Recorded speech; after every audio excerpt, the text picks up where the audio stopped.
పెట్టాను, కేక్ పెట్టాను, కట్ చేయడానికి కత్తి మర్చిపోయాను. ఇదిగో కత్తి. ఇదమ్మా. Long live Susheela. సుశీల చిరకాలం వర్తిల్లమని రాసింది. ఎక్కడ కోసేది బాబాయ్?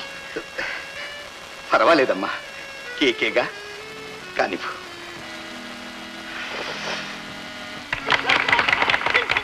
Happy birthday to you. Happy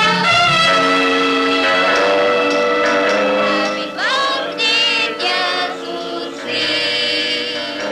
Happy birthday to you.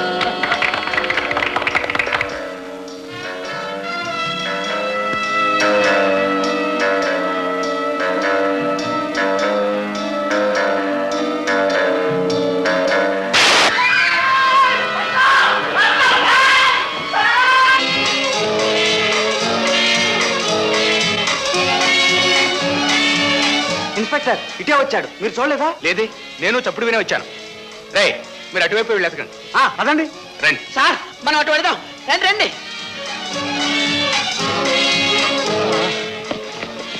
అమ్మా అమ్మా.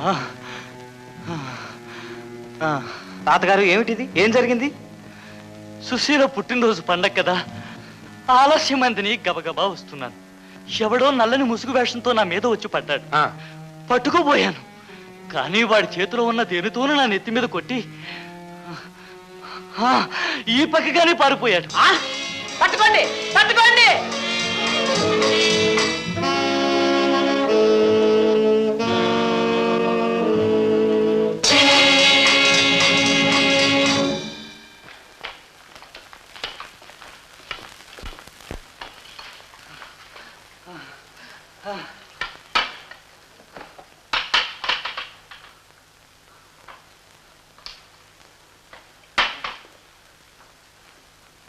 అబ్బా, ఇంకా నయం, బ్రతికి బయటపడ్డారు. మాతో స్నేహం చేసిన నేరానికి ఆ హంతకుడు మిమ్మల్ని ఏమైనా చేసి ఉంటే. అయినా ఎందుకిలా వాడు మన వెంట పడ్డాడు? వాడికి ఏమిటి మన మీద పగ? ఇంతమంది కావలి కాస్తున్నా వాడు లోపలికి వచ్చి తప్పించుకు పారిపోయాడే. ఇంతకీ వాడి చేతికి దొరికిన వాళ్ళు నీవు, డాక్టర్. ఎవడా హంతకుడు? ఎందుకు ఇలా చేస్తున్నాడు? ఒక్కొక్కరిని ఇలా పొట్టన పెట్టుకుంటేనే గాని వాడు ఆకలి తీరదా, లేక పగ చల్లారదా? పోనీ పగే అనుకుందాం. అంత పగ కారణం ఏమిటి? మొత్తం కుటుంబాన్నే తుడిచిపెట్టాలని పగబట్టడానికి ఏదో బలమైన కారణం ఉండే ఉండాలి. ఏదో జరిగి ఉంటుంది, మనకేం తెలుసు నాయనా? రాజశేఖర్, నీకు తెలిసి ఉండాలి, మీ కుటుంబానికి ఎవరైనా శత్రువులు? ఎవరూ లేరే. బాగా గుర్తు తెచ్చుకో. మీ నాన్నగారికి ఎవరైనా దాయాదులు ఉన్నారా? లేరే. మా తాతగారికి మా నాన్నగారు ఒక్కడే కొడుకు. మీ నాన్నగారికి? మేము నలుగురం. ఇంకెవరు లేరా? ఇంకెవరు అంటే? చెప్పు నాయనా, తడబడతావే. మా నాన్నగారికి ఒక ఆవిడతో సంబంధం ఉండేదట, కానీ వాళ్ళంతా చచ్చిపోయారు. ఎలా చచ్చిపోయారు? ఇల్లు నిప్పంటుకొని ఆవిడ కొడుకు ఇద్దరూ చచ్చిపోయారు. ఇల్లు ఎలా నిప్పంటుకుంది? ప్రమాదవశాత్తు అంటుకుందా? కావాలని ఎవరైనా నిప్పు పెట్టారా? ఏమిటి ప్రశ్నలు? అది కాదు నాయనా, హంతకుడు ఎవరో తెలుసుకుందామనే మనందరి ప్రయత్నం. అందుకని నీకు తెలిసినంత వరకు దాచకుండా చెప్పే. మా పెద్దన్నయ్యే ఆ ఇంటికి నిప్పు పెట్టాడని అందరూ అంటుండేవారు. మీ పెద్దన్నయ్యకి వాళ్ళ మీద అంత పగకి కారణం? మా నాన్న పెద్ద జమీందార్. ఒక ఆవిడ్ని చేరదీసి ఊరి బయట బంగళాలో ఉంచారు. ఆవిడకు కొడుకు పుట్టాడు. మా నాన్న మంచానబడి అవసాన దశలో ఉన్నప్పుడు ఆయన్ని చూడాలని ఆ తల్లి కొడుకు ఈ బంగళాకొచ్చారు. తండ్రిని చూడాలని ఆ కుర్రాడు ఎంతో తహతహలాడాడు. కానీ ఈ రహస్యం బయటపడకూడదని మా పెద్దన్నయ్య వాళ్లను లోనికి రానివ్వకుండా బలవంతంగా బయటికి గెంటేశారు. నాకు బాగా జ్ఞాపకం. ఆ తల్లి పోతూ పోతూ తన బిడ్డకు ఈ ఫోటోను చూపి, ఈయనేరా నీ తండ్రి, ఈయనేరా నీ తండ్రి అంటూ ఏడుస్తూ వెళ్ళిపోయింది. ఆ రాత్రే వాళ్ళుంటున్న ఇల్లు తగలబడిపోయింది. ఆ మంటల్లో పడి తల్లి కొడుకు ఇద్దరూ చనిపోయారు.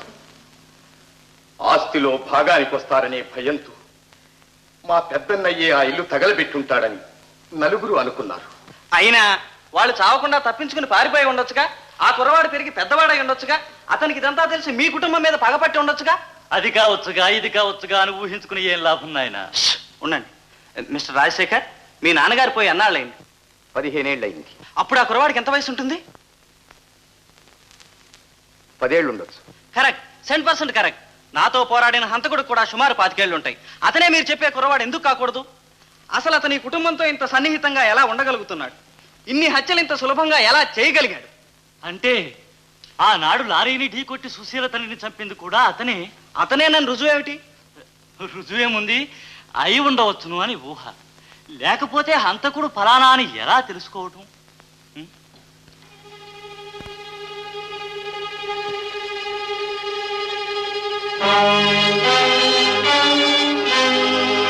హంతకుడు ఎవరో నేను తెలుసుకున్నాను. ఎవరు ఏమైనా అనండి, ఆ హంతకుడు ఈ ఇంట్లో వాళ్ళకి అతి సన్నిహితుడు అన్నది మాత్రం సత్యం. అతను పగపట్టిన కోడెత్తరాజు. పగే అతని ప్రాణం, ప్రతీకారం అతను ఊపిరి.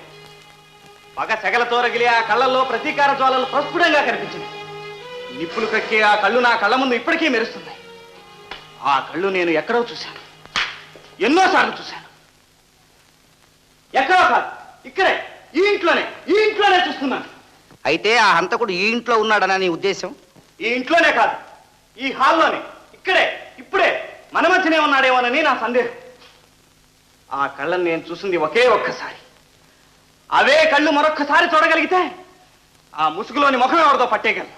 అవే కళ్ళు మళ్ళీ చూడాలంటే ఆ హంతకుడు మరోసారి అదే ముసుగు వేషంలో మళ్ళీ రావాలి. అక్కర్లేదు, ఆ ముసుగు నా దగ్గరే ఉంది. ఇప్పుడు నాకు కావలసింది ఆ ముఖం మాత్రమే. భయపడకు సుశీ, నేను కాదా హంతకుణ్ణి.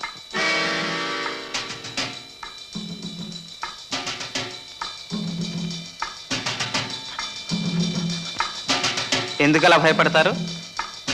సరే, మిమ్మల్ని తర్వాత చూస్తాను. డాక్టర్ ఆగండి. నా మీద కూడా అనుమానమా? నేను ఎవరిని వదిలిపెట్టు.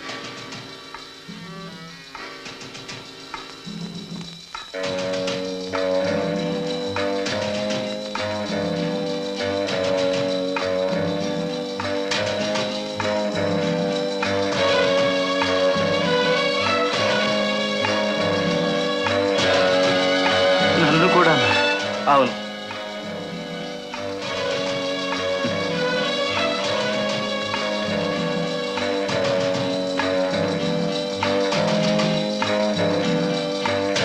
కళ్ళు తెరవండి, ఇంకా బాగా తెరవండి. తెరవండి, ఇంకా ఇంకా ఇంకా బాగా తెరవండి.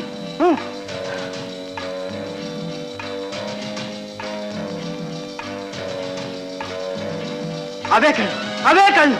డాక్టర్, సుశీల, రండి, చూడండి, అందరూ చూడండి. వాళ్ళందరూ చూసి ఏం చెప్తారు నాయన? హంతకుడు 25 ఏళ్ల యువకుడని, చాలా బలశాలి అని నువ్వే చెప్పావు.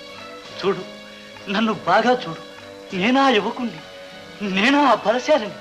కాదు, నువ్వు కాదు, నువ్వు ఆ యువకుడు కాదు. ఎందుకు కాకూడదు? నువ్వే ఆ యువకుడు ఎందుకు కాకూడదు? భాస్కర్, నువ్వు బుద్ధిశాలి. నా నిజ స్వరూపం తెలుసుకున్నావు, కానీ నా పూర్వగాథ కూడా తెలుసునా? రాజశేఖర్, ఇప్పుడు తెలిసిందా నేనెవరిను? నా తండ్రి నీ తండ్రి ఒక్కడి. నాలోనూ నీలోనూ ప్రవహించేది ఒకే రక్తం. ఆ ఫోటో చూడు. నాన్న ముఖం, పెద్దన్నయ్య ముఖం, నా ముఖం, పోలికలు చూసుకో. భాస్కర్, నీ ఊహించింది నిజం. కానీ ఈ అగ్రజు నిప్పు పెట్టిన ఇంట్లో నేను చావకుండా తప్పించుకున్నాను. కానీ పసుపు కుంకుమతో కలకల్లాడే నా తల్లి ముఖం నా కళ్ళ ముందే మంటలలో కాలి మసిబుగ్గై భయంకర పిశాచిగా మారిపోయింది.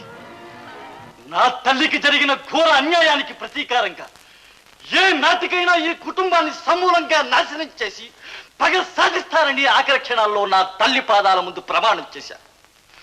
ఈ శపథం నెరవేర్చుకోవడానికి ఈ ముసలి వేషం వేసి పొంగి వచ్చే ద్వేషాన్ని దాచుకుని ప్రేమ, స్నేహం, ఆప్యాయత నటించి ఇన్నేళ్ళు నేను పడ్డ పాటలు. అబ్బా, నా శపథం నెరవేర్చుకోవడానికి ఇంక 2 జీవాలు మిగులు ఉన్నాయి. ఒకటి నువ్వు, రెండవది నువ్వు. చెప్పండి, మీలో ముందు బలి ఎవరు? వయసులో పెద్దవాడివి నువ్వే, మొదటి గుండుకు బలి నువ్వే. ఆగండి, గది మీద కాల్చేస్తాను.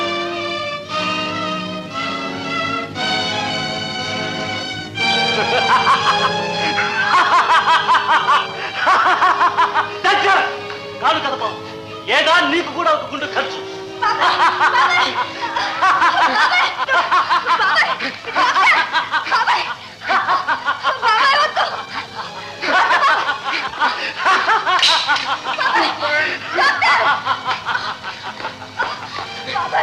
చావు చావు, నీ మూత్రరాగంతోనే చావు.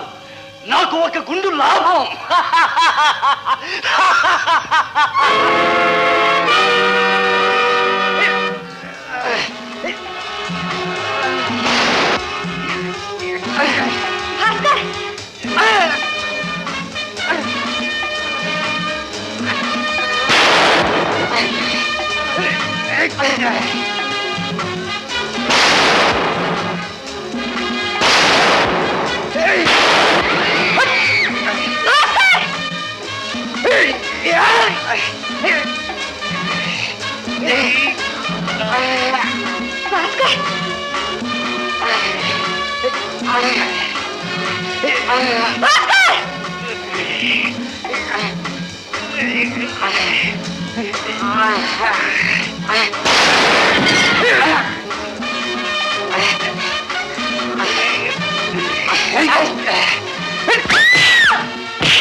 అదే అర్థం కావటం లేదు.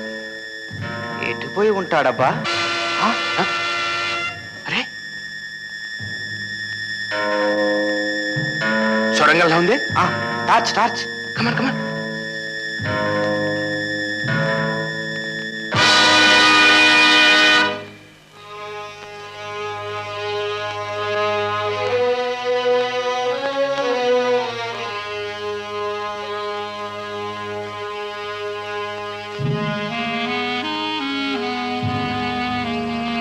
మిస్టర్ భాస్కర్, మీరు వచ్చిన పని విజయవంతంగా ముగిసింది. మిస్టర్ రాజశేఖర్, వీరు సిఐడి ఆఫీసర్ మిస్టర్ భాస్కర్. ఈ హత్యల ఆచూకీ తీయడానికి ప్రభుత్వం చేత ప్రత్యేకంగా నియమించబడ్డారు.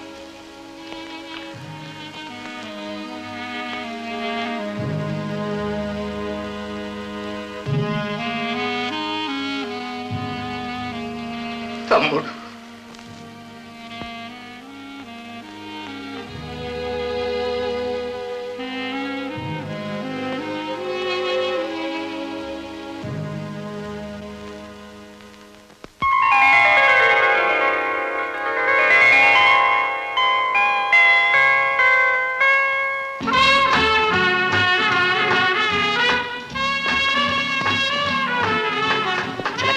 చూసావా, వాళ్ళు మాట్లాడే మూడ్లో లేరు, చాలా బిజీగా ఉన్నారు.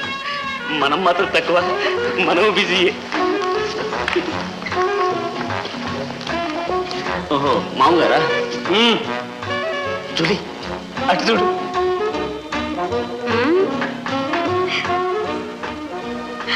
అబ్బా ఊరుకోండి, వాళ్ళంతా చూస్తున్నారు.